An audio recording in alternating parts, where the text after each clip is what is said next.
Thank you so much to Heather of Nami Farm for reaching out and getting me out of my shell to have this conversation.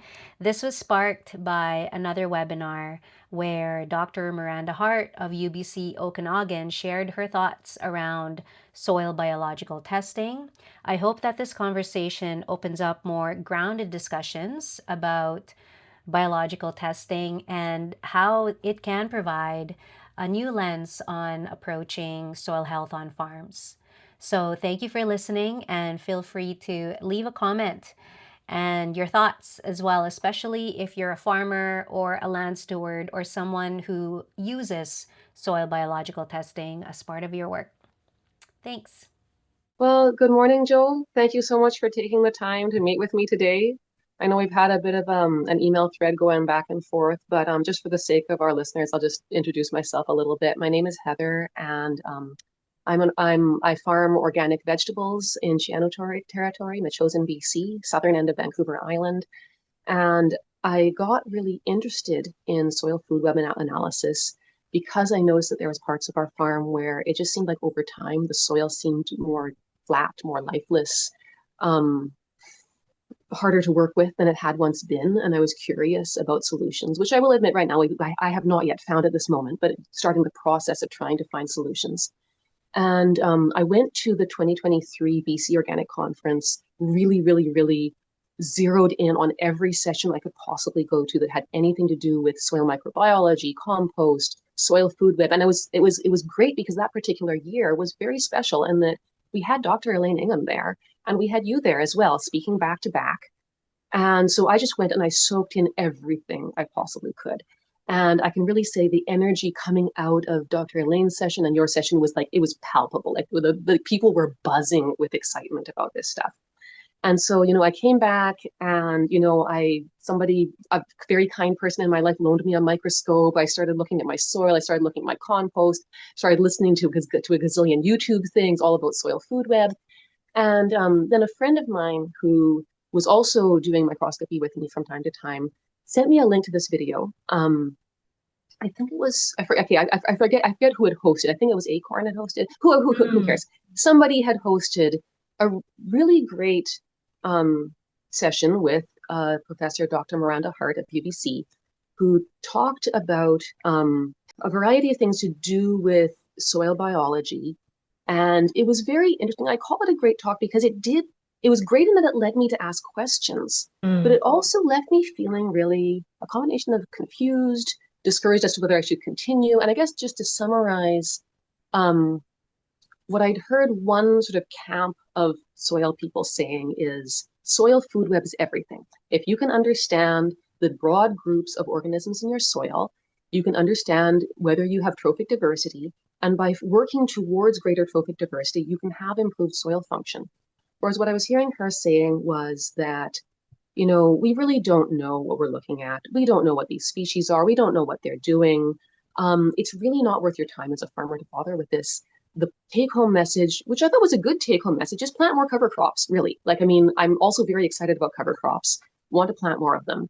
But at the same time, I wasn't sure at that point, what I appreciated was that she opened my mind to ask questions. Opened my mind to be critical rather than just absorbing unquestioningly everything I was hearing from the particular set of stuff I was listening to on YouTube. I thought that was really great. That being said, there was some places where it just felt like things didn't quite add up. Like, I mean, she was very careful not to mention Dr. Ingham by name, but we kind of knew who she was talking about, sort of a thing. Yes. And she acknowledged that Elaine Ingham's method does provide it is ecologically robust. Like if you want to do ecological science, it is robust data. And yet, if it's ecologically robust, why is it useless for farm management? Mm-hmm. I guess that was kind of one of the questions I had. I think also like just there were some things around I don't know, assuming that mycorrhizal fungi are necessarily present just because you have the plants.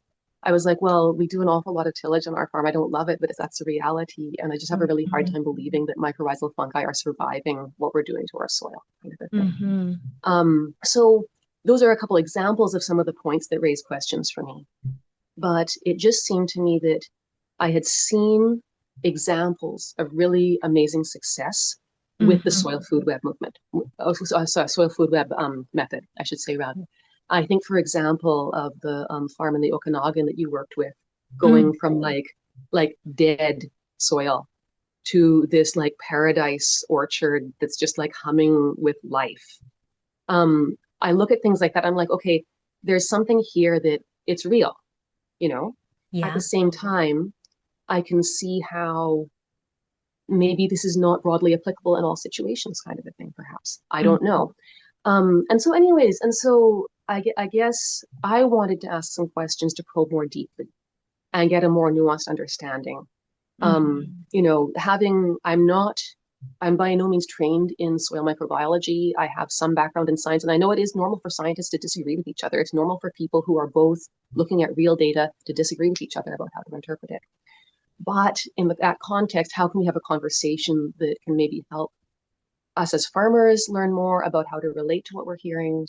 How can we move together towards improved soil health? Well, first, I just want to acknowledge that from Miranda's, the UBC prof, Dr. Miranda Hart, from her lens, she is skeptical of broad biological tests as management tools, which is fair. I think in soil science, we have been very much focused on this reductionist thinking where everything has to be precise, everything has to be specific.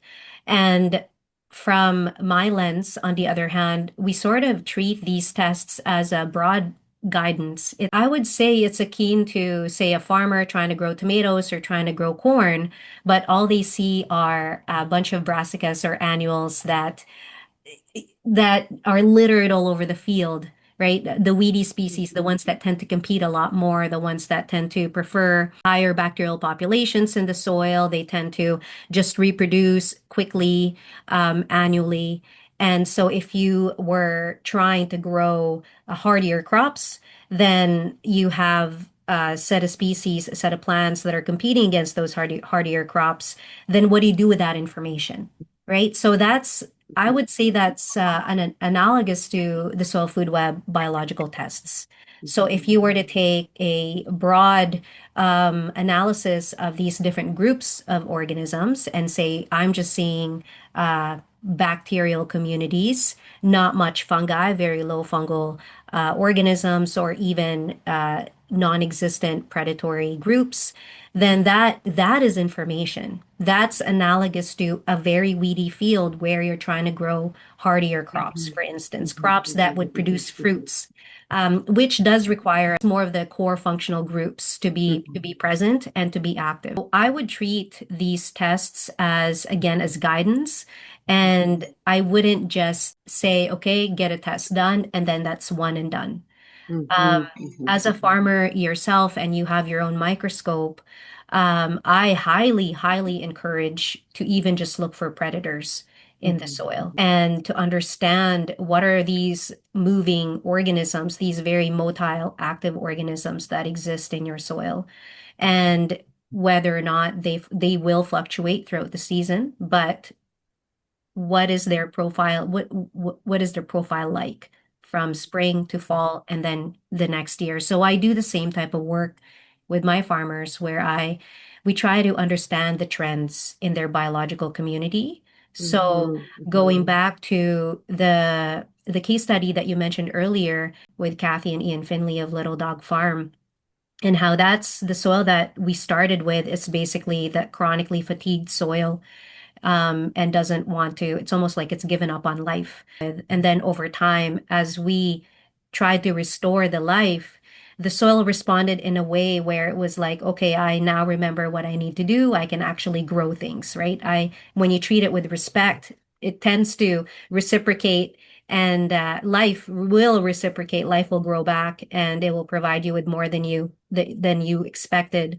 With the soil food web methodology, absolutely, you can apply it in that situation where you're working with chronically fatigued soil. It's basically crusty soil, it's dead soil, but also combining it with other soil health principles like cover cropping.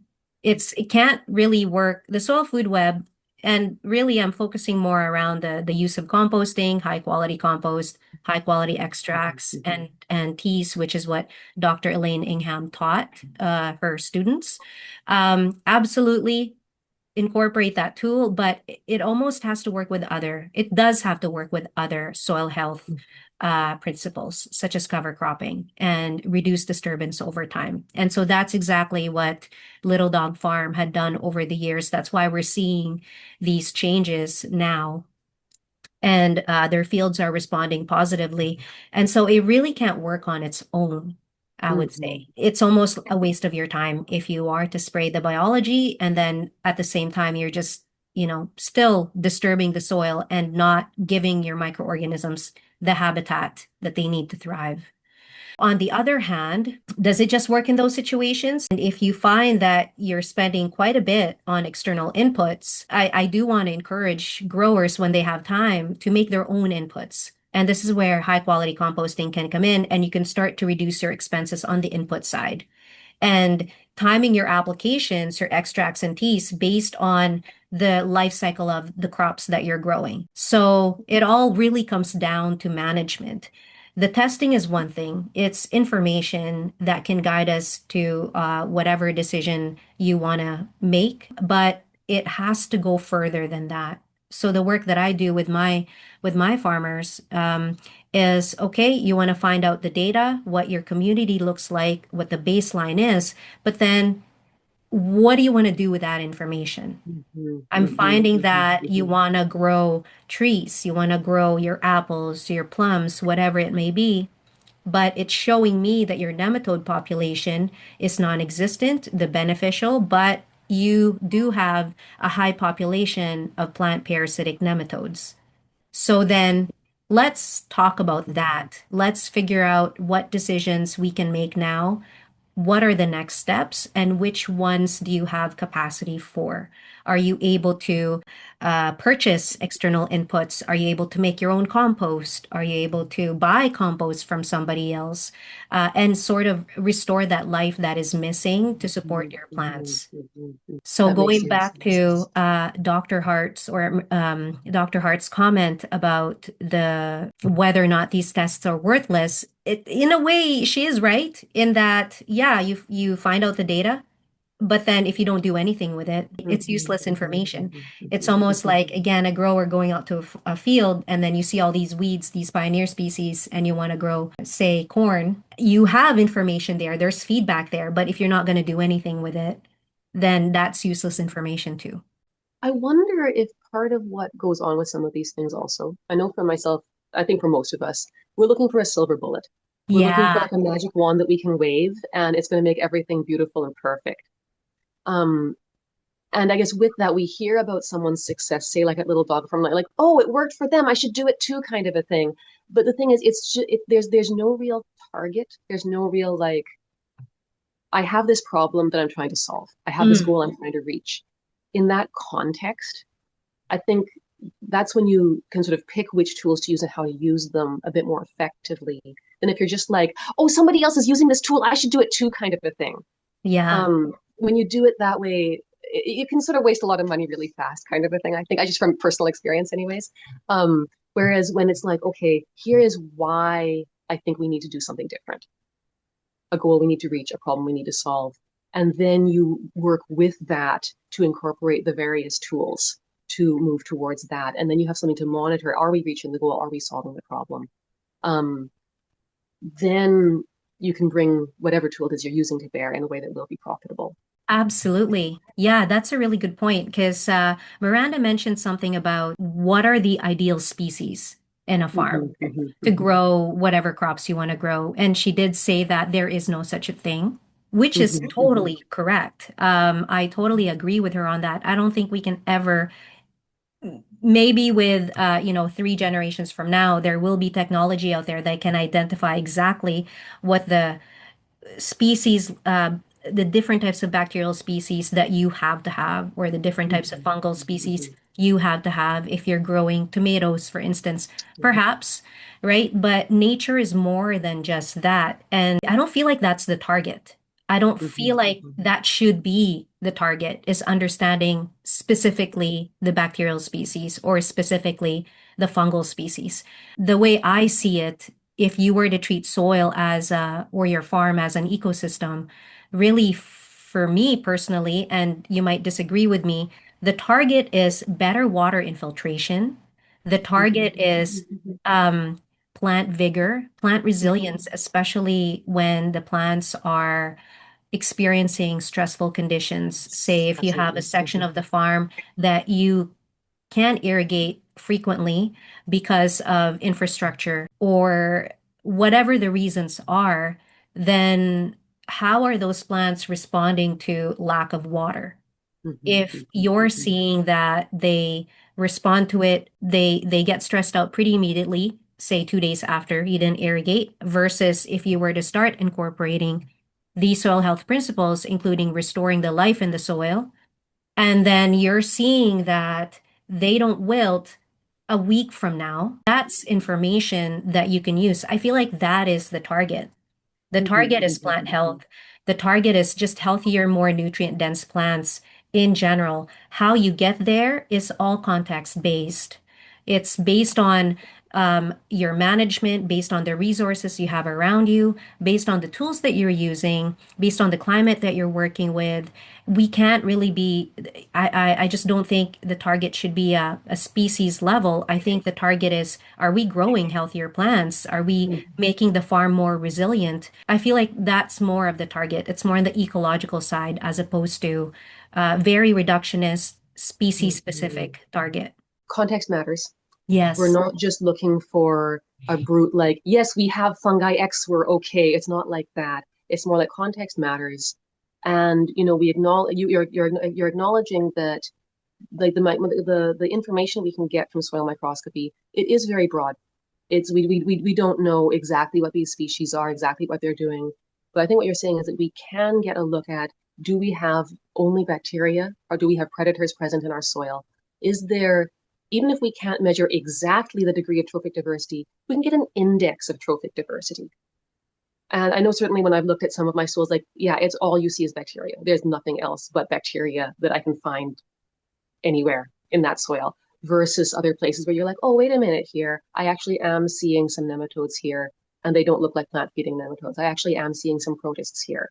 Um, it tells me that there's something going on in that soil that's not going on with the soil where it's like all you see is bacteria, that kind of a thing. exactly. Exactly. You're building, if you're finding that you're building that trophic structure, that layer diversity over time, and you take that information and you also want to look at how the soil is behaving overall, as far as Mm-hmm, water goes, as far as your plants go.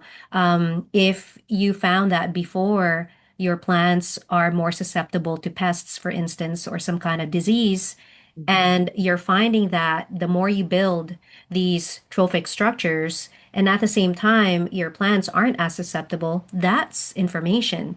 I think to me that is still scientific because you are making those mm-hmm. observations. And I always Yes. like to tell my farmers that they know best, they know their farms best. These tests can definitely provide guidance, it can provide information, but at the end of the day, I rely on my farmers to tell me what is happening out in the field because Mm-hmm, they're the mm-hmm, ones working directly with the soil. They're the ones seeing these effects. If you're just seeing bacteria right now, that's almost like a trigger. It's almost like, okay, I'm not seeing everybody else. How can I make this better? How can I make sure that I'm actually building the other core foundational groups in soil? mm-hmm, mm-hmm, mm-hmm. Now, with those core foundational groups, I know one of the things that Miranda was critical of in her talk was sort of this idea that there's like target ratios, that there are Mm, particular ratios of like we want this much bacteria to this much fungi, and you should be seeing this many nematodes per slide, and like this kind of thing. Like I have in my exploration of just I mean just relying on the free education I can get out there on YouTube kind of a thing. I have come yeah. across people who, if I, unless I misunderstand them rather greatly, they seem to be saying that there are specific ratios that you want to target, that this is how many protists you should be able to see per slide, and this is how many nematodes you should be able to see per slide. Whereas what I'm hearing you saying sounds more nuanced than that. It sounds a bit more like there isn't necessarily one target. There's what we're looking at, what it sounds to me like what you're doing is you are trying to establish what are you observing at, at the beginning? What are you observing as time goes by? Is the compost you're going to spread rich in trophic diversity? Or is it poor in trophic diversity? If it's poor in trophic diversity, let's not spread that compost. Let's not spray that compost tea. Let's find that compost that is rich in trophic diversity and let's apply that to the field. And now let's monitor to see, are we actually seeing an increase in trophic diversity over time as we use these methods, kind of a thing. What I'm hearing you saying, and correct me if I'm wrong, is it's not so much about exactly how much bacteria to how much fungi and how many nematodes. It's more, are we moving in a direction of ecological health, kind of a thing. Does that? Exactly.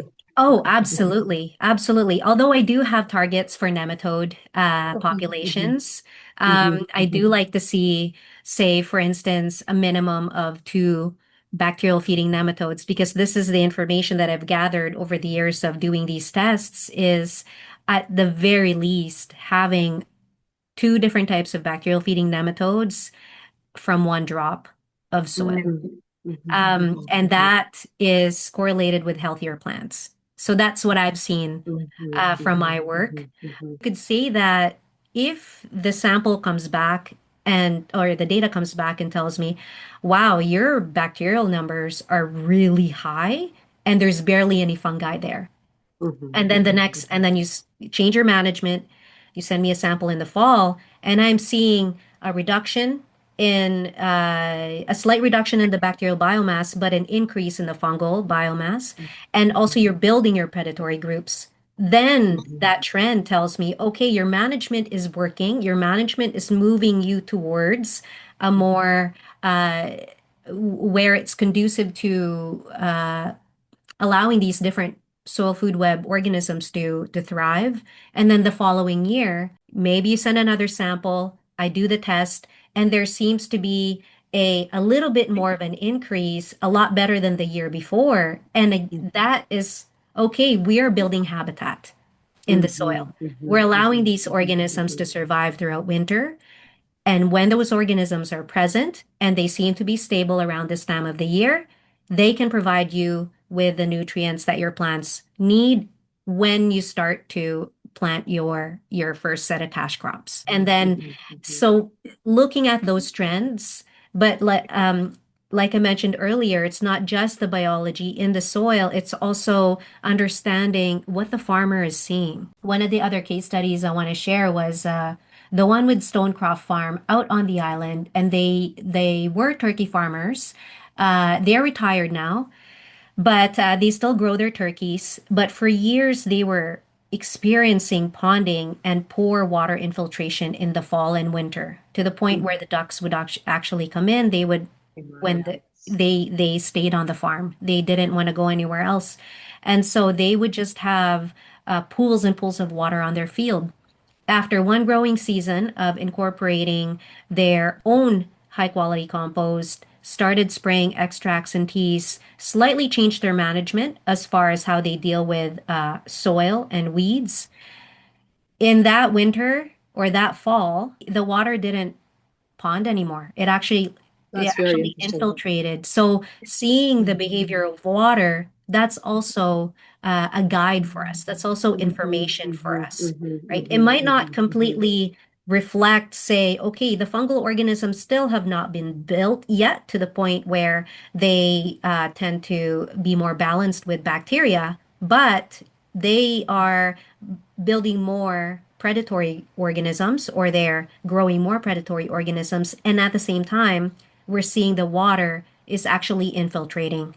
It's not pooling Mm-hmm. anymore. Mm-hmm. Mm-hmm. That type of feedback is it's important for us to sort of it's important for us to consider going Mm-hmm. back to the to Miranda's point in her webinar where we try to identify exactly species specific. Again, that's not the target that we're looking for. We're looking for field-based observations and how the plants are responding to these amendments, to these inoculants, and whether or not you're actually building a resilient system.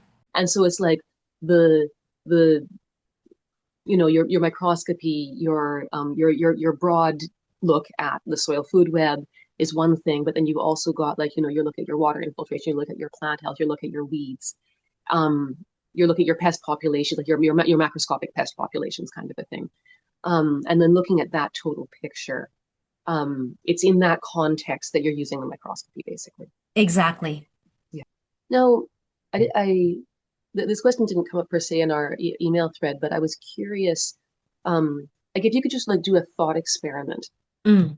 and say that for some reason or other you can't use a microscope anymore. The microscope's gone. They've all disappeared from the face of the planet. There's no more microscopy. What would that mean to the work that you do? Oh, Like, I that's mean, if all you had left was the macro indicators, if all you had left was, is the water pooling or not? If all you had left was, okay, what kind of weeds where are we seeing? mm-hmm. What would be different about your work?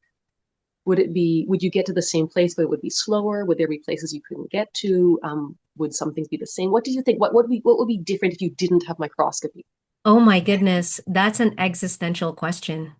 Okay, fair enough, fair enough. And I mean What would I do? that's yeah, Yeah. yeah. Um, Mm-hmm, what would that do? I think that would just even deepen my relationship more with the farmer that I'm working with. mm-hmm, mm-hmm, And mm-hmm. it's almost like I have to be on the site to Yeah, understand the yeah. behavior myself. Mm-hmm, mm-hmm, Because I see it from a specific lens, I see it from a microscopic lens, and but I also rely on the grower to tell me information. If mm-hmm, the microscopy is completely out of the picture, I would almost want to be present. I would want to be mm-hmm, present mm-hmm, at the mm-hmm. field. Not saying that I don't want to be present now because I Oh rely yeah. on microscopy, but I need to be able to fill in that lens in a different way because growers they tend the farm, they have their own management. For myself, being a third party and almost excluded from that relationship, maybe hopefully I'll be able to see some things that you didn't pick up on. So having that sort of shared experience with the farmer, that's I would say that that would be what it would look like without microscopy for Mm-hmm, me. mm-hmm, mm-hmm, mm-hmm, mm-hmm, mm-hmm. But do you think that would you be able to, like, for example, if you were to go back to Little Dog Farm Mm. and do the same thing without microscopy? Mm-hmm. Do, I Mm. mean, Yeah. it's a hypothetical question, so we can never really answer this, Yes. but do you think you could have done Little Dog Farm without microscopy? Do I Even think if you weren't I like, could? let's say you were living Yeah. on site, let's say you were living there, you were Right. there 24/7, this is your job just to be at Little Dog Farm. Right. Could you have done it without microscopy, do you think? I think I can. I mean, is it fair to say that I can because I have experience, a little bit more Yeah. experience now? No, fair enough, fair enough. Yeah, yeah. Yeah. Looking back on it, I would have used the same tools that I used before. If microscopy was out of the picture, I would have still used high quality compost, definitely. Mhm, I would have still incorporated the inoculants, definitely. But without that technology, I think I would have relied more on my body as my technology. mhm, So mhm, being mhm, able to see how the soil is responding, being able to touch the soil, being able to touch the compost and mhm, smell the mhm, compost, and just working with the compost itself and the materials itself with my hand. I think that that provides a different layer of information that I would not normally get with a mhm. microscope. Yeah. And I guess this goes back to what I was thinking earlier about the silver bullet. Like, it's easy to be like, there's a silver bullet that if I can just dial in the microscopy, everything will be fine, kind of a thing. Yeah, It's a tool that can be helpful to me, if only to open my eyes to, be more in touch with the life around me. Um, but it's a tool among other tools, it's one indicator among other indicators that I need to be looking at in exactly. order to move towards healthy soil, kind of a thing. Exactly. I Exactly. think one of So the, go ahead. sorry, go ahead. No, no, I was go. going to say, I think one of the things I guess I was personally excited about with the microscopy was that I don't actually have a lot of experience making compost. Believe it or not, 16 years farming, we actually haven't really historically made compost. We just haven't really bothered. I've been wanting to move that direction because I think it could be really helpful to us. But the thing is that I guess I'm not really at a point where I feel like I can trust my physical senses Mm, about the compost that I'm using. And so I guess one of the things I was hoping for is I was hoping that microscopy might be able to help me better assess my compost before going and spreading it. For yeah. example, looking at, do I see, you know, do I see trophic diversity in this compost? I would pair that, of course, with my physical observations that if I still see a lot of undecomposed plant matter, duh, the compost's not finished yet, kind of a thing. But I was hoping that that's one particular area where I might be able to use it is just because you don't have a lot of time to waste as a farmer. Like I can't afford to spend time spreading compost that's going to make things worse. I remember particularly back at that conference I referenced earlier, um, Elaine Ingham showed pictures of plants treated with a municipal compost, no compost, and a high quality compost from her method.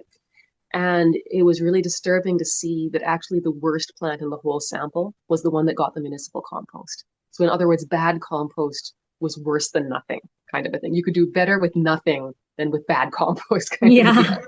And so I think that's kind of been one of the things I've been wanting to get a better handle on is if I'm going to do compost, how can I make sure I'm not just making things worse, kind of a deal. Yeah, so smell is definitely one thing Mm-hmm, mm-hmm, that we could use, our sense of smell. Municipality compost, I find that even here, I could every spring, I could smell it from 10 like a mile away. So that is an indicator. What does it look like? So Elaine always talked about, is it black? Is the mm-hmm, compost black? Or is it a dark chocolate brown color? So these are indicators where if it was black, that compost was left in really hot temperatures for too long. mm-hmm, And a mm-hmm, lot of the nutrients had basically it gassed off. So it's putrefied organic matter is what she would describe it. But if it was dark chocolate brown in color, it smells really good. It smells like earth. Those mm-hmm, are already mm-hmm, signs that you are making good compost. But not only that, you're seeing earthworms, you're seeing all these different organisms that you never added to begin with, but they are thriving. They're making your compost a habitat. Great signs, simple signs that you could look at. If you want to take that down to a microscopy level, are you seeing predators? Are you seeing nematodes? And if you could get, say, with compost piles, typically they are very rich in bacterial feeding nematodes, especially if they're just recently matured piles. Say, for mm-hmm, instance, you started in the fall, you allow that compost pile to decompose over the winter, and then in the spring you want to use it. If you were to take a sample of that compost and you're finding 10 different types of bacterial feeding nematodes, maybe you have some fungal feeding nematodes in there, that's already a sign of high quality compost. If you're finding protozoas at every single field of view, for instance, if you're finding amoeba, that's already a sign of high quality compost. Also, I would look at the ingredients that you used in that compost and how you manage that compost as well. So if you are going to be using this compost for trees, just as an example, say mm-hmm. fruit trees, but the ingredients that you used were mostly food scraps, Right. right? Mm-hmm, That mm-hmm, didn't come from trees. Say you mostly use brassicas, maybe you know mostly used just trimmings from the garden, from vegetables. You can sort of understand the different types of plant communities, right? Trees need more mm-hmm. fungi, for Yeah, instance, but yeah. if you're using mostly vegetable scraps, 50% vegetable scraps, and the rest are say straw, a little bit of wood chips. That is also, say, you could make that relationship and say, maybe Mm-hmm. this compost, I will use this instead for my vegetable garden, and I will make a Right. Yeah. different type of compost that targets my trees. And I will Mm-hmm, incorporate more mm-hmm, wood mm-hmm, chips in that mm-hmm, compost. mm-hmm, I will incorporate the prunings for my trees, all of these types of things in that other compost pile. So looking at the ingredients, but also looking at your management as well. Are you aerating that compost? Are you managing the moisture in that compost? making sure your organisms are given enough water, given enough oxygen. Mhm, So mhm, understanding your process and also confirming your body as your technology, confirming with mhm. with a microscope. Now, I know one of the questions that Dr. Hart brought up in her talk. Sorry, I keep on saying Miranda, Dr. Hart. I'm going back and forth between the two, but Dr. Miranda Hart brought up in her talk was it's sort of like, okay, so you've made your compost, you've made your compost tea. How do you know that you needed the compost tea? Like, Mm, how do you know that you weren't just making yourself feel good by putting something in a backpack sprayer and going around spraying it, kind of a thing? Like, um, right. what's your take on that? How do you know if you need a compost tea? Like, how do you know if it's going to be worth your time as a farmer to go ahead and do this? Right. It really depends on your why you're using it in the first place, Hmm. right? If you're using it because you want to encourage disease prevention, compost teas is one of the best tools for that. Hmm. So if you know that you're working with soil that has been intensively disturbed and you want to put your seedlings in there, and your seedlings are a bit, they grew their first set of true leaves, or their second set of true leaves. Typically, in that situation, I would encourage my growers to, hey, why not apply your inoculants today when the plants are still yay big Hmm. and Hmm. when they're still babies, so that they're covered with the microbiota they need in order for them to thrive. The soil is also covered with, or you applied your inoculants around the root systems as well, because that's when they need it the most. They need it when uh, at the vegetative stage and they're trying to grow their bodies so that they could reproduce, right? Because that's Hmm. essentially Hmm. what, Hmm. in general, in nature, living organisms in general, that's, the goal for many, and plants too, is to reproduce. And so if you are to catch them at the vegetative stage, provide them with the microbiota that they require, I think that you're off to a good start. And especially if you are dealing with soil that's been intensively disturbed, that's typically when I would recommend it, the timing of your application. And if you are asking that plant to produce a reproductive structure for you to harvest, I would also try to get your microorganisms out there because they have that relationship since time immemorial. Hmm. Get your microorganisms out there around the root system when they just start flowering so that they have that support to produce the reproductive structures that you'd want to harvest. So it's really all about timing. It's really about understanding the plants that you're working with, which can be, of course, very difficult with, especially if you're dealing with a mixed species system. And if you're growing vegetables, for instance, you have different vegetables that you're harvesting at different times. So then when do you even have time to apply these inoculants? And this is where context matters. Sometimes you just have to, okay, maybe I won't have time for you guys today. I'm going to try to get these guys first, spray my inoculants here first, because this particular row or this field is really struggling. I noticed it struggling last year. Therefore, I will put out my microorganisms there and give it a little bit more love because this, I Hmm. know you guys are going to be okay, right? Yeah. So, again, that's up to the grower to decide what works best for them. And then it comes back to the context of the farmer's repeated observation and Exactly. knowing that, I know what happened last year. I know what happened with this crop. I know what happened with this spot. These other indicators are telling me that I have trouble. And then, so knowing that from other contexts, a high diversity compost tea can be helpful in dealing Hmm. with some of these disease problems. Let's have that high quality compost on hand and now go and apply it in the field. Now, I guess, and now that brings me though, I guess, to another point that came up in Miranda's talk. I know she talked a lot about the problems with purchased inoculants. If I Mm, understand correctly, when you talk about inoculating, it sounds to me like you're primarily talking about inoculating from a compost pile that you've made on site that has either been inoculated through the materials that you brought in, or it's attracted species that are in like sort of endogenously in the area to come join the team and be part of this compost pile. It's not so much about buying this fungal strain that was like really great in Michigan kind of a thing and bringing that to your farm. It's more, this is, in a sense, it's not and it's not the same as the IMO of the sort of like the Korean natural farming per se in terms of the methodology, but it's still a way of working with microbes that are already here. They're already present in this context, but they might be lacking in the highly disturbed patch that you're trying to farm, kind of a thing, versus bringing in a species that is a newcomer to the area, and you really don't know. I mean, I think that's one thing I appreciated about Miranda's talk was that it's really tempting to just be like, okay, the quick fix is buy the mycorrhizal fungi, Mm-hmm. bring them out of the package. Um, and I appreciated her caution around, okay, what is this species? How is this going to play with the other species present in this context? It's definitely more challenging as a farmer to work with trying to produce high quality compost, but it also sounds like that's something where, as she also affirmed, there is a role for using inocula from your own environment, kind of a thing, that's actually going to be part of that ecosystem already, kind of a deal.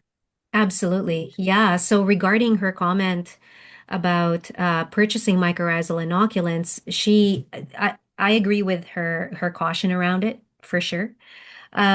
There's also a lot of snake oil in the market. Okay. Yeah, Right? yeah. There Mhm, are a lot of products out there where you don't know what you're getting. And so this mhm, is where I caution growers, just like anything, right? When there's a new thing that comes out, everybody jumps on it. And all these companies, they want to try to, I mean, even Bayer and Monsanto are now um, getting into plant growth promoting bacteria, genetically mhm. modified bacteria grown in a Yeah, lab, yeah, yeah, selling yeah. that product to farmers because they're on that bandwagon.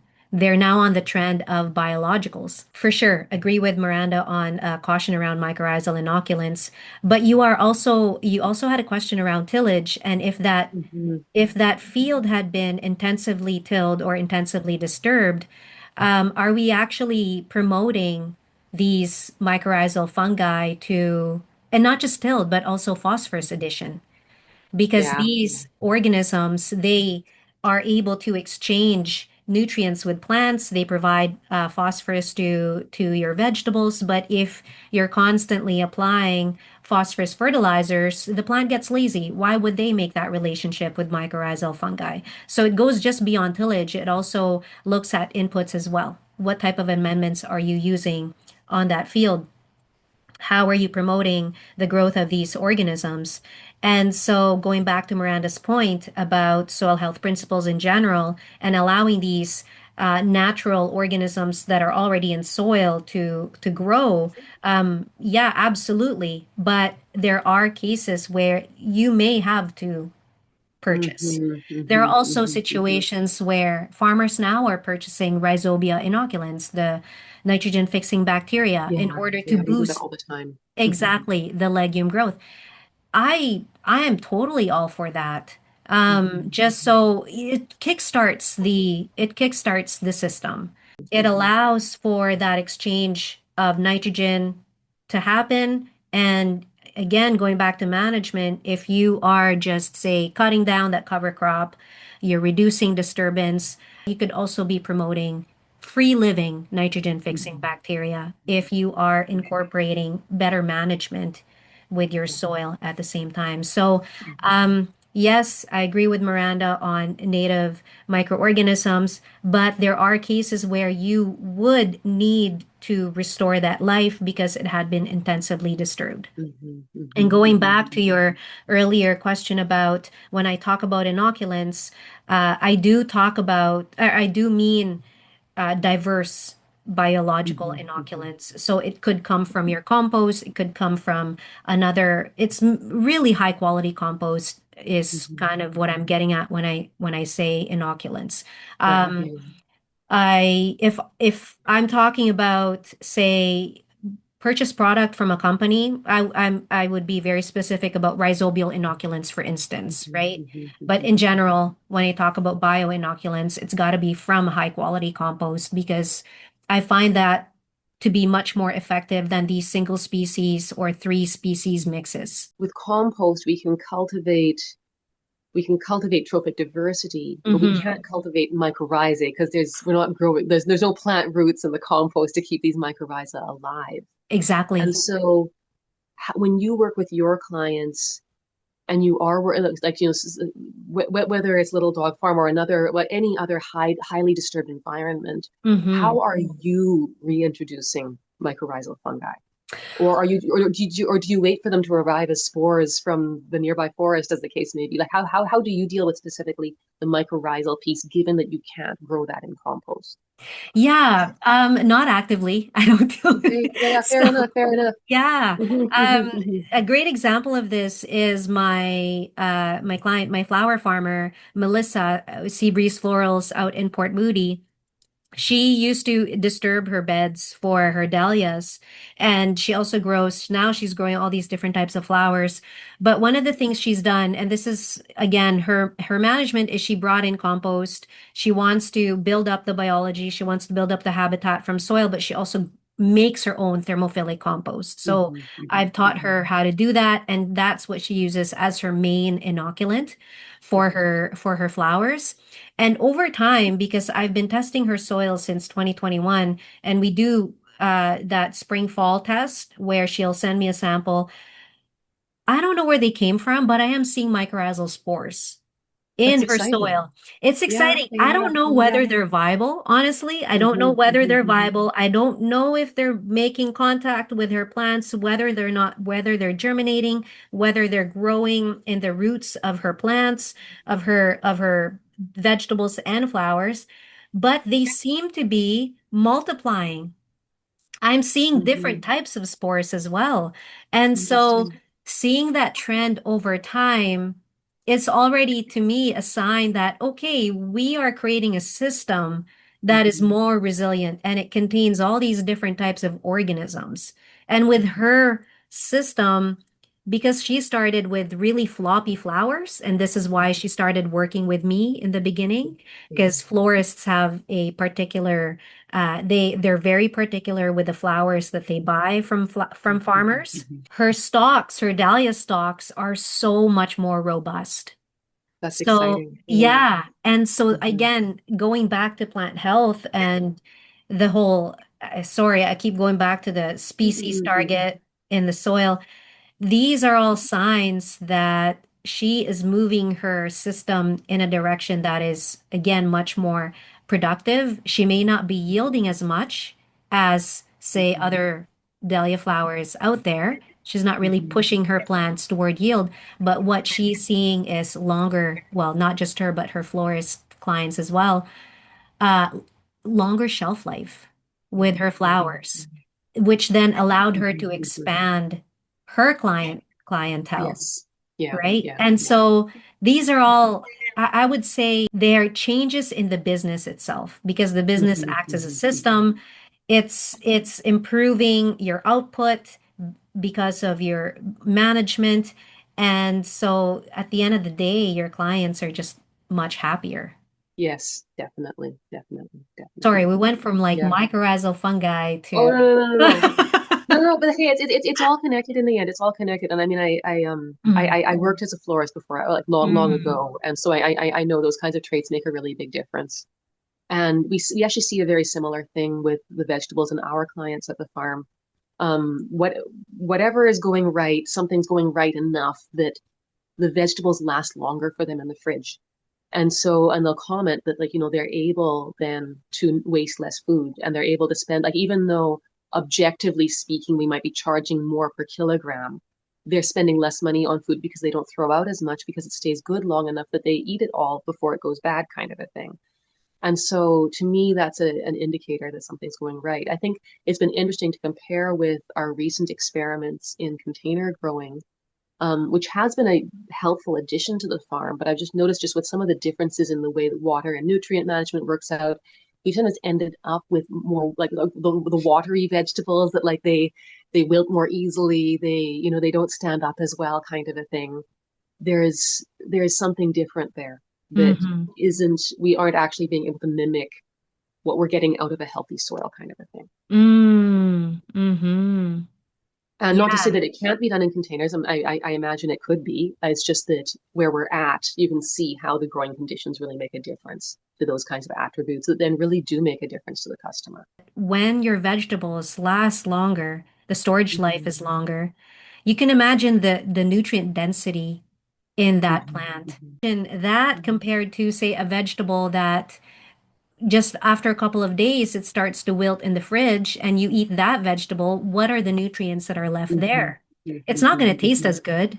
It's going to feel kind of yucky, right? To deal Mm-hmm. to handle that vegetable. But if you have this robust plant that you're going to eat, I could imagine that being much healthier. Yeah, I think one of the best things I ever hear our customers tell us is that they've felt healthier since eating our vegetables. That's amazing.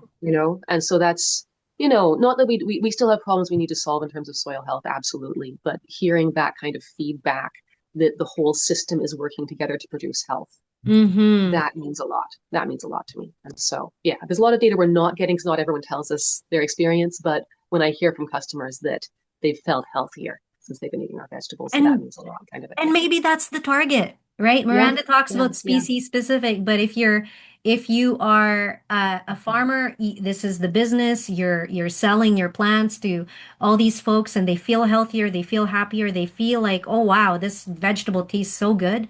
That I think is more of a target. It goes beyond soy life. It's really at the end of the day, it's ecosystem health, it's human health. Yeah. Yeah. And so I guess where I hope to be within that is staying engaged as an observer, as a participant Hmm. observer in this system, and honestly asking myself, like, where is it going well? Where are there signs that health is lacking? Where are there signs that there's a higher level of health we need to move towards? Hmm. And then from there, looking at these various indicators, asking whether there's tools that we might need to bring into the picture, asking whether there's, help we might need to bring into the picture. And being careful not to jump on the bandwagon of any one particular solution, any one particular tool, but at the same time, keeping in mind this broad basket of tools that we can bring to bear on how we can manage our soils in a healthy way. And always bringing it back to observation, observation, observation. Exactly. Yeah, no, I love it. I love that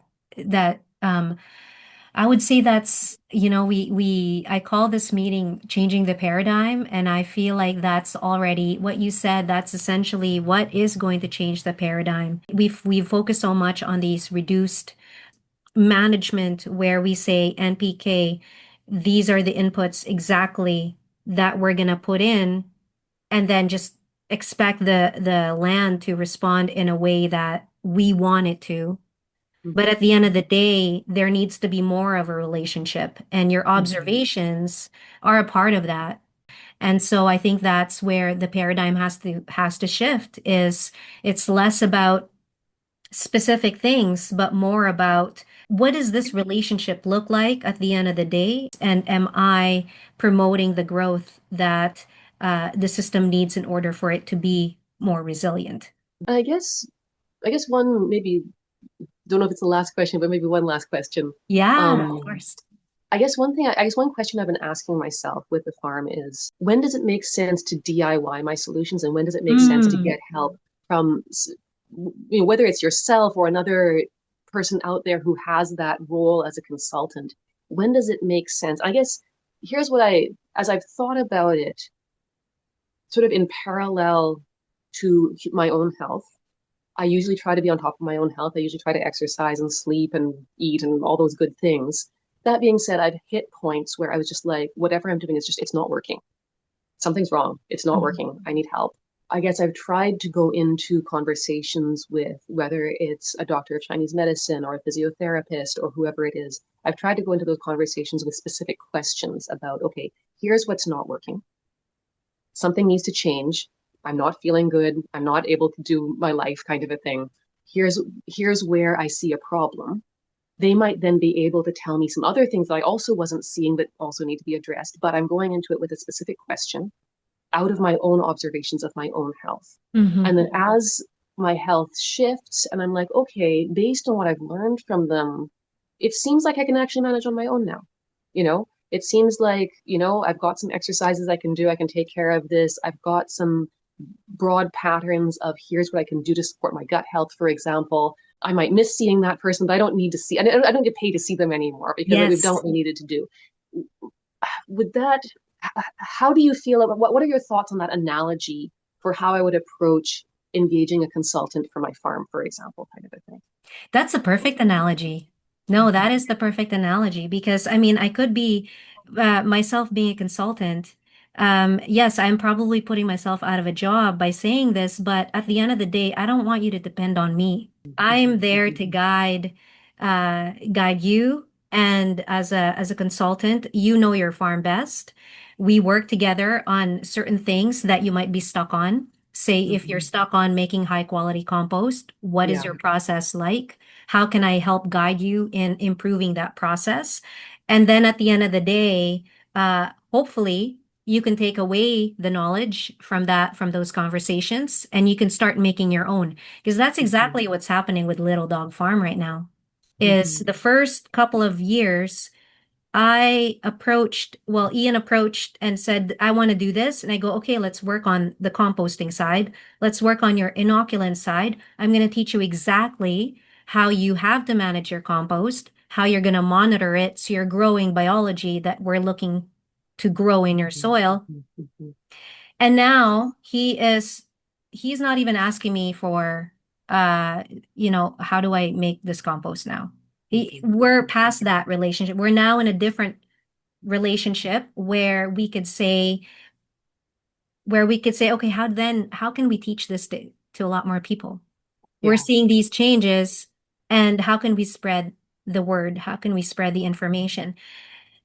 Even though just recently I have to say that, sorry, Ian, if you see this video, there are moments where there have been a couple of times where I'm seeing, because he would send me a sample of his compost. Now that's just what he does, and he makes his own compost, and I'm totally hands off on that.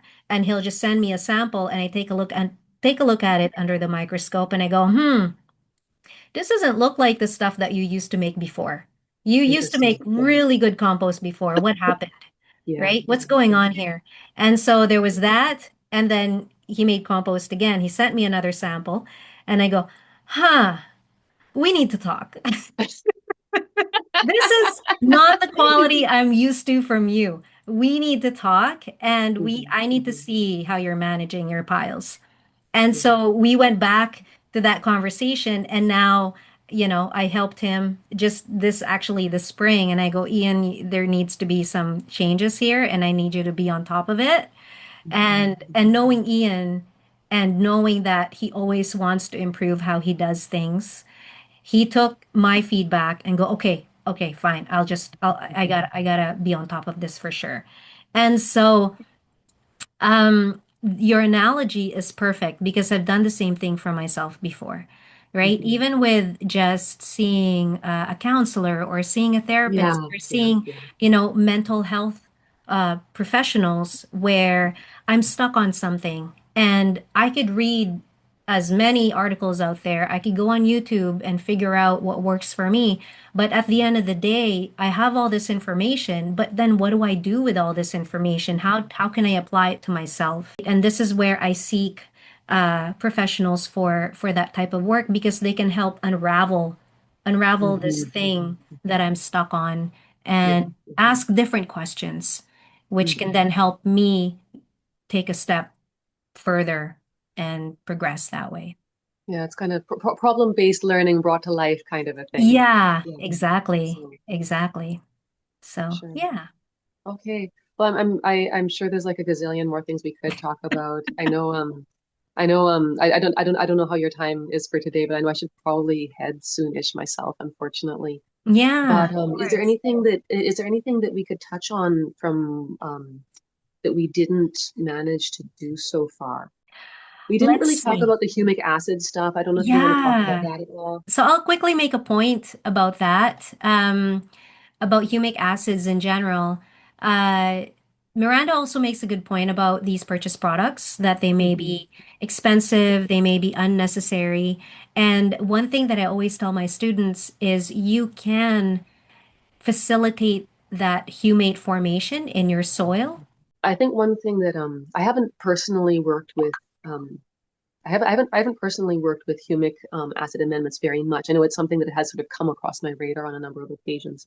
I think one thing that was concerning for me was that one product I was offered a sample of a particular product. One thing that was concerning for me is that in some of the I forget it was on the label or on the armory certificate or what was it, there was a mention about it being high in iron and there being Mm, a danger of getting iron levels too high in your soil from repeated use. And I was like, okay, mm, wait a minute here. Our soil's already really high in iron here.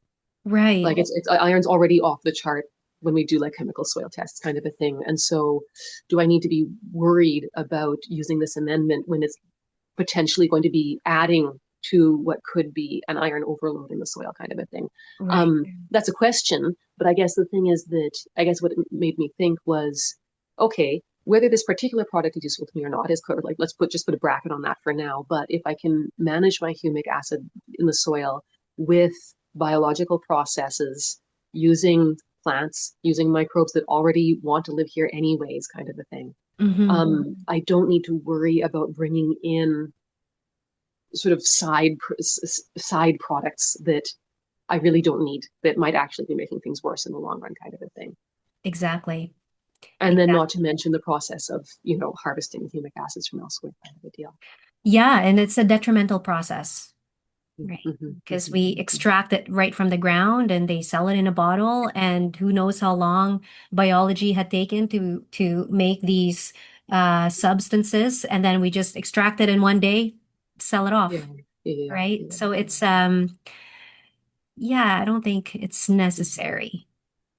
I think what I appreciated from the source that offered me the sample was the point they were making is that if you are just applying, say, like, a fish fertilizer, for example, and you don't have like a house for the biology kind of a thing, Yeah, you're only going to get so much benefits. So you do need to have that biochemical structure. You need to have the matrix in which your biology is going to live yeah, in order for anything else to have its function.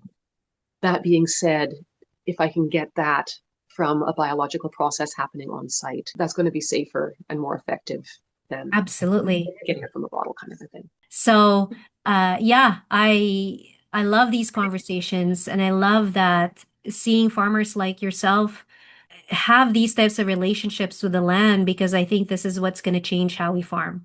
Mm-hmm, mm-hmm. And for you to be able to express it in such a uh, eloquent way, Mm-hmm. and you are able to understand it in a way that's, to me, it's refreshing.